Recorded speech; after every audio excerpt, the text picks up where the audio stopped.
दोस्तों तो चलिए आज हम बात करते हैं ह्यूमन डाइजेस्टिव सिस्टम के बारे में। तो वीडियो को देखना और इस चैनल में आप नए हो तो आप सबका स्वागत है। तो हम स्टार्ट करते हैं अभी ह्यूमन डाइजेस्टिव सिस्टम के इस नए टॉपिक के साथ 11th क्लास। तो ये रहा दोस्तों 11th क्लास बायोलॉजी के ये नई बुक्स है। ये भी NCERT बेस्ड है, आप देख सकते हैं। इस पर हम आज टॉपिक लेकर आए हैं आपके लिए ह्यूमन डाइजेस्टिव सिस्टम, जो कि आपको इनके सब के कंटेंट्स दिखा दूं। ये है सब कंटेंट्स, यहाँ पर आप देख सकते हैं। तो हमारा ये है ह्यूमन फिजियोलॉजी, जहाँ पर हम ये पढ़ेंगे सबसे चैप्टर नंबर 16 के डाइजेस्शन एंड एब्जॉर्प्शंस। ठीक है, तो देखते रहिए वीडियो। तो हम आ चुके हैं अभी दोस्तों डायग्राम्स में।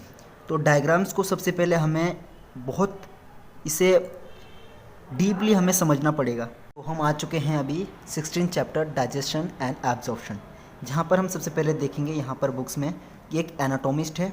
ठीक है, ये इसका नाम है अल्फोंसो कॉर्टी, जिसका जन्म हुआ था 1822 और जिसकी मृत्यु हुआ था 1888।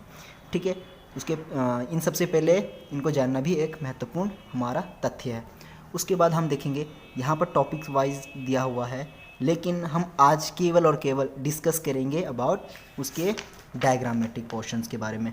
ठीक है, तो हम उससे पहले डायग्रामेटिक पोर्शन से पहले हमें कुछ चीज़ें भी इम्पोर्टेंट करता है कि इसके कुछ जो हमारे इंट्रो होता है, भूमिका होती है, उसे भी पढ़ना बहुत ज़रूरी है। यहाँ पर हम पहले लाइन में ही देख सकेंगे, food is one of the basic requirements of all living organism. बिल्कुल यहाँ पर सही कहा गया। अगर आप लोग भी अगर ज़िंदा रहना चाहते हो या कुछ जो जीवित प्राणी होते हैं, उस सबको ही ये रिक्वायरमेंट्स होती है कि उनको फूड ज़रूरी है। आप कमाते हो या कुछ करते हो, लेकिन आपको जीवित रहने के लिए कुछ फूड्स की ज़रूरत पड़ती है। ठीक है, तो यहाँ पर हम आगे देखेंगे the major components of our food and carbohydrates, proteins and fats. जो हमारी कुछ बड़े कारक, ठीक है, कंपोनेंट्स को हिंदी में कारक बोलते हैं, वो चीज़ें क्या क्या है यहाँ पर भोजन में मिलता है। Carbohydrates, proteins and fats. Carbohydrate को हम हिंदी में कार्बोहाइड्रेट बोलते हैं, प्रोटीन को प्रोटीन बोलते हैं, फैट को हम चेंज करते हैं वसा में। ठीक है, ये कहाँ कहाँ पर मिलता है दोस्तों, ये आप हमें कमेंट में बताना। और इसके बाद vitamins and minerals are also required in small quantities. यहाँ छोटे छोटे विटामिन्स भी हमें क्या ज़रूरी होता है, छोटे छोटे मात्रा के रूप में। ठीक है, वो विटामिन्स हम बहुत सारे पढ़ते हैं। आप 10वीं क्लास, हाई स्कूल 6 क्लास से आप पढ़ते आ रहे हो। उसके बाद हम आगे देखेंगे food provides energy and organic materials and growth and repair of tissues. जो भोजन होता है, हमें कुछ टिश्यूज़ जब हमारा टूट जाता है, उसको हमें रिपेयर करने का काम करता है कौन, फूड्स, जहाँ से हमें ये कार्बोहाइड्रेट, प्रोटीन्स एंड फैट्स मिलता है। अधिकतर यहाँ पर प्रोटीन्स होता है, जो हमारी रिक्वायरमेंट टिश्यूज़ जो ब्रोकन हो चुका है उसको जोड़ने का काम करता है। तो इन सब तो हमने थोड़ा बहुत इसकी भूमिका हमने जान लिया। उसके बाद हम नीचे आएंगे, यहाँ पर मेन पार्ट यहाँ डाइजेशन बताया गया है, जो ब्लैक कलर से ये बोल्ड किया हुआ है। तो यहाँ पर बताया गया है कि आप कहाँ से ले सकते हैं, हाँ, they have to be broken down and the converted into simple substance into the digestive system. ये तो बताया गया कि कुछ छोटे पदार्थ को छोटे रूप में चेंज करने, सब्सटेंस के रूप में चेंज करना ही डाइजेशन सिस्टम कहलाता है। बट उसके नीचे हमें और भी इंपॉर्टेंट बताया गया कि this process of the called digestion and it's carried by our digestive system by mechanical and biochemical methods. ठीक है, यानी कि ये किस दो चीज़ों से होता है, ये एक मैकेनिकल्स और एक बायोमैकेनिकल्स, दो तरह के मेथड से ये पूरा डाइजेस्टिव सिस्टम होता है। उसके बाद नीचे हैं general organisms of the human digestive system is shown in figure. हम इसके अब फिगर के बारे में बात करते हैं। तो चलिए दोस्तों, ये हम डाइजेस्टिव सिस्टम के बारे में पढ़ेंगे, ये कुछ इसके बारे में। The human digestive systems consist of the alimentary canal and the associated glands. आप एलिमेंट्री कैनल क्या होता है आप देख सकते हैं यहाँ पर, ये जितने भी है एलिमेंट्री कैनल बोला जाता है। ठीक है दोस्तों, यहाँ से लेकर स्टोमक तक, ये सारे यहाँ तक, ये सारे एलिमेंट्री कैनल बोला जाता है। उसके बाद हम नीचे देखेंगे, ये है एलिमेंट्री कैनल के बारे में। The alimentary canal begin with an anterior opening the mouth and it opens out pastorally through the anus, ये क्या कहाँ गया, कहाँ से शुरू होता है, माउथ से लेकर। ये रहा डायग्राम, आप ध्यान से देख सकते हैं। डायग्राम माउथ से स्टार्ट होकर एनस तक ये क्या होता है, ख़त्म हो जाता है। उसके बाद हम दूसरे लाइन में देखेंगे, the mouth leads to the buccal cavity और ओरल कैविटी। हम कह सकते हैं जो माउथ आपको मैंने दिखाया था वो ये एक बक्कल कैविटी भी कहलाते हैं और हम इसे ओरल कैविटी भी कह सकते हैं। ये देखिए दोस्तों, ये डायग्राम है, यहाँ पर हम माउथ है, इसे ओरल कैविटी भी बोल सकते हैं और बक्कल कैविटी भी। और ये आपको डायग्राम दिखा देता हूँ, इसमें ये रहा, यहाँ से ये माउथ है, हम इसको ओरल कैविटी भी यहाँ से बोल सकते हैं, ओरल कैविटी, और एक बक्कल कैविटी भी बोल सकते हैं हम, ठीक है। तो हम दूसरे लाइन में जाते हैं आगे, अगेन हमारे चैप्टर में। उसके बाद हमारा the oral cavity has a number of teeth and a muscular tongue, ठीक है।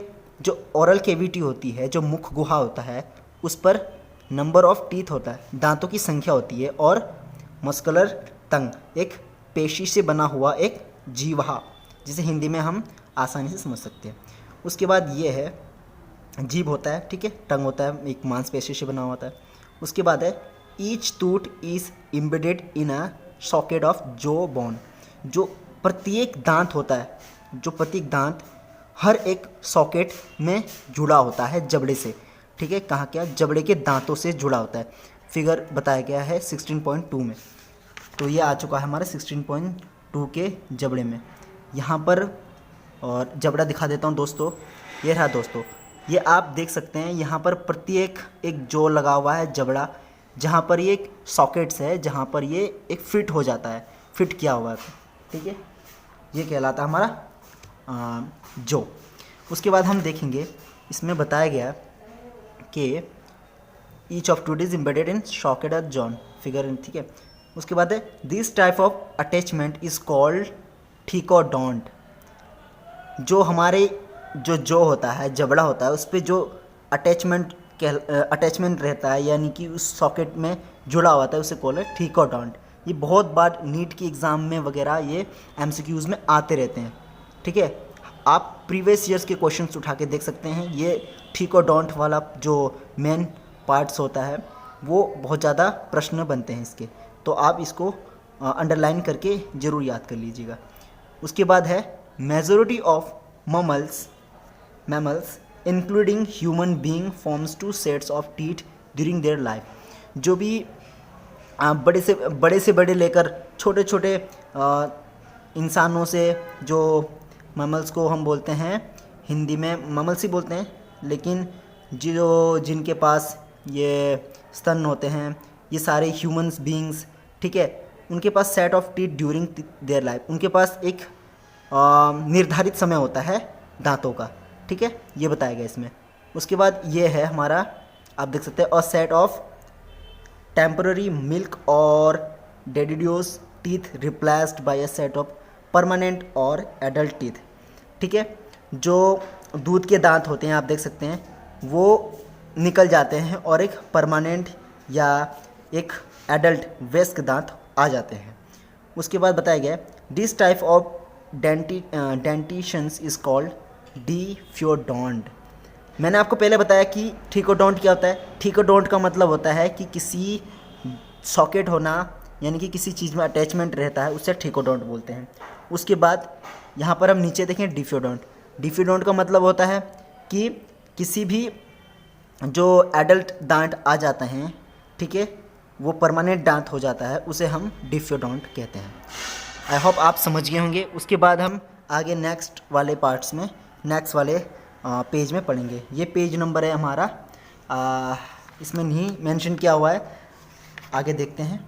आगे डायग्राम है, तो हम दोबारा आ चुके हैं। इसमें ध्यान से देखेंगे आप डायग्राम को, एक बार आप स्क्रीनशॉट ले लेना इसका, ये बहुत ही इम्पोर्टेंट है। इस डायग्राम को आप अगर बिना देखे अगर आप खुद स्केच कर सकते हो तो आप समझ जाना कि ये पूरा आपको लर्न हो गया, पूरा चैप्टर, ठीक है। उसके बाद नीचे आप, ये बहुत ज़्यादा इम्पोर्टेंट बताया गया है कि 2/2, 1/1, 2/2, 3/3, ये एक एडल्ट ह्यूमन का क्या होता है, ये एक फॉर्मूला होता है, डेंटल फॉर्मूला। ये आपको याद करना बहुत ज़रूरी है। बट यहाँ पर आप देख सकते हैं in human has 32 permanent teeth which are of 4 different type of heterodont dentitions, namely incisor first होता है, canine, premolars and molars. Incisor को हम इंडिकेट करते हैं आई से, ठीक है, कैनाइन को हम सी से और प्रीमोलर्स को पीएम, ठीक है। यहाँ पर आप ये डेंटल फॉर्मूला देख सकते हैं, 32 ही कहलाएगा। यहाँ पर 32 बताएगा ना परमानेंट, तो कैसे 32 होगा। ऊपर का आप पहले काउंट कर लीजिएगा, 2 1 2 3 कितना हुआ, 2 2 4 और 3 और 1 कितना हुआ 4, तो 8 हो गया। 8/8 यानी कि 8 को 8 से गुना करें, 8 नहीं, 8 को अगर आप 2 से गुना करेंगे 32, क्योंकि ये ऊपर भी 8 है ऊपर भी 8। कंक्लूजन्स अगर हम इससे औसत निकालेंगे, इसकी जो एवरेज निकालेंगे तो 32 टोटल आएगा, ठीक है। उसके बाद हम यहाँ पर पढ़ेंगे, ये बताया गया है ICPM M is represented by dental formula which is in human in, ये जो आपको मैंने बता दिया था, ठीक है। The hard chewing surface of teeth, ये तो सारे नॉर्मल है, आपने ये 10वीं क्लास में पढ़ चुका है। लेकिन हम वीडियो को ज़्यादा लंबा ना करते हुए एक चीज़ और बताना चाहते हैं कि ये सबसे पहले आप डायग्राम को सही से देखो।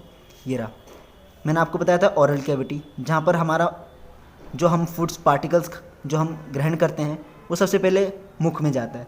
मुख में जाने के बाद यहाँ पर हम देख सकते हैं 2 ग्लैंड्स लगे हुए हैं, एक सबमैक्सिलरी एंड सबलिंगुअल ग्लैंड्स और ऊपर लगा हुआ पैरोटिड ग्लैंड्स। और हम सबसे पहले जो हमारी एक क्वेश्चन आता है कि सैलिवरी ग्लैंड्स होता है, जो सेलिवा में कौन सा हमें एंजाइम्स मिलता है, तो वो इम्पोर्टेंट है। उस एंजाइम का नाम आपने 10वीं क्लास में पढ़ा हुआ है, टाइलिन एंजाइम। क्या है? टाइलिन एंजाइम, जो कि बहुत इंपॉर्टेंट एक एंजाइम से हमारे भोजन को एक जो सड़ने से बचाने का काम करता है। उसके बाद जैसी पार्टिकल्स ये फेरिंग्स और इसोफेगस से होते हुए जाता है हमारे स्टोमक में। स्टोमक में दोस्तों यहाँ पे 3 भागों में बटा होता है, लेकिन इसके बारे में मैं नेक्स्ट वीडियो में आपको एक्सप्लेन करूँगा, ठीक है। स्टोमक्स में जैसे ही भोजन जाता है, यहाँ से 3 से 4 घंटे यहाँ पर भोजन रुकता है। रुकने के बाद जैसे थोड़े छोटे पार्टिकल्स में यहाँ आप देख सकते हैं लीवर गॉल ब्लैडर, यहाँ से बहुत सारी एक एंजाइम्स वगैरह और भी स्राव होता है, ये रिलीज़ होता है, जो कि भोजन को पचाने का काम करता है। वसा को, लीवर को जो होता है ना, फैट को डाइजेस्टिव करने का काम करता है। उसके बाद जैसे ही नीचे जाएगा भोजन, ये ड्यूडेनम में भी रहता है। ड्यूडेनम इसको क्या करता है और डाइजेस्टिव करता है, ये पैनक्रियास होता है। पैनक्रियास का क्या काम होता है, ये जो हमारा इसमें बहुत बीटा वगैरह जो भी होता है भाई, क्या नाम उसका, हाँ इंसुलिन का क्या काम होता है, जो हमारा जैसे किसी का बीपी हाइट हो जाता है तो इंसुलिन की कमी की वजह से होता है। ये हमारे जो मीठा वगैरह होता है उसको डाइजेस्टिव करने का एक एंजाइम छोड़ता है इसमें, ठीक है। ये आगे नेक्स्ट वीडियो में बहुत सारी इसके छोटे छोटे भाग पार्ट्स 1 पार्ट 2 करके आपको एक्सप्लेन करूँगा। ड्यूडेनम में रहा, ड्यूडेनम ने उसको पचाया। उसके बाद ये छोटी आंट, हिंदी में छोटी आंट बोलते हैं, जिससे हम ये छोटी आंट भी हमारे कितने भागों में बटा होता है, एक जूजेनम, ठीक है, एक इलियम और एक हम देख सकते हैं ये भी 3 भागों में बटा होता है, जूजेनम, इलियम और एक लास्ट में हम पढ़ेंगे इसका ये हमारा हाँ, तो वो ये था दोस्तों, 3 भागों में बटा होता है। सबसे पहले ये ड्यूडेनम है, ये छोटी आंत में ही आते हैं दोस्तों। उसके बाद जूजेनम है, उसके बाद इलियम है। ये 3 भागों का छोटी आंत बटे होते हैं, यानी कि ये स्मॉल इंटेस्टाइन्स, जिसे हम छोटी क्षुद्रांत बोलते हैं हिंदी में, या हिंदी वालों को बहुत ज़्यादा कॉम्प्लेक्स होता है। उसके बाद ये जैसी पार्टिकल्स यहाँ से गुजरते हुए ये इलियम तक जहाँ पर आते हैं, तो ये पानी जो होता है, पानी एब्जॉर्ब हो जाता है। छोटे छोटे आप उंगली जैसे संरचना देख सकते हैं, वहाँ पर आप डायग्राम में आपको दिखा दूँ उंगली जैसे संरचना। ये रहा दोस्तों, ये है हमारा एक मुस्को इंसेस्ट, ये रहा दोस्तों। तो यहाँ पर हम ये छोटी छोटी विली देख सकते हैं, ठीक है। इसके बारे में हम आगे और नेक्स्ट वीडियो में पढ़ेंगे, ठीक है।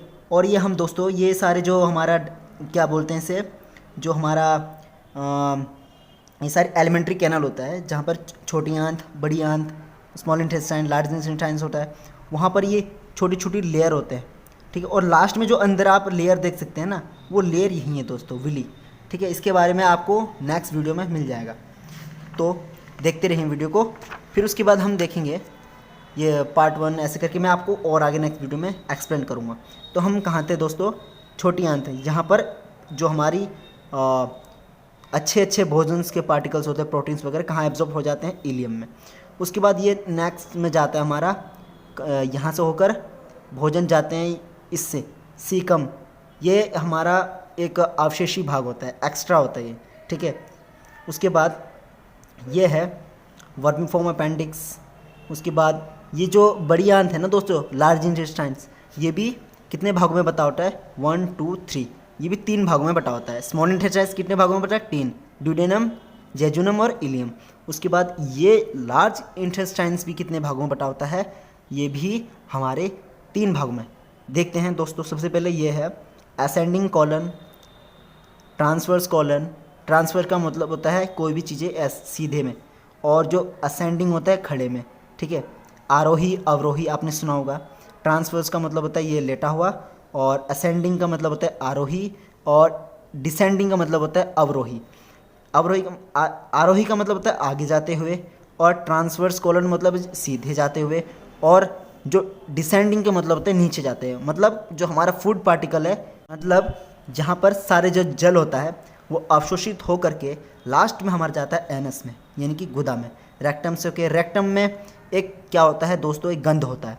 वो गंध जिसकी वजह से हमारी जो पीला पीला जो हमें दिखता है अपने जो वेस्ट पार्ट्स में, वो ही एक सीक्रेट करने का काम होता है, रेक्टम का काम, ठीक है।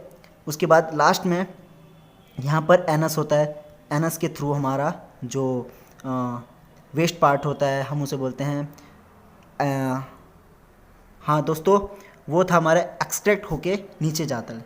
तो आई होप आपको वीडियो अच्छा लगा होगा, और नेक्स्ट वीडियो के लिए 1 by 1 पार्ट्स लर्न करने के लिए मैं इसकी प्लेलिस्ट बना दूंगा, और आप वीडियो को देखते रहिए। अगर वीडियो में आप नए हो तो ज़रूर चैनल को सब्सक्राइब करना, लाइक करना, शेयर करना और सपोर्ट करना, क्योंकि मैं भी एक लर्नर हूँ, अभी सीख रहा हूँ सब कुछ दोस्तों, और मैं भी कुछ आप लोगों से सीखूँगा। अगर आप मुझे मोटिवेट करोगे, अगर आपके द्वारा मैं कुछ नॉलेज खुद से भी गेन कर रहा हूँ, तो ये मेरे लिए और आप सभी के लिए, दोनों के लिए सहयोग रहेगा।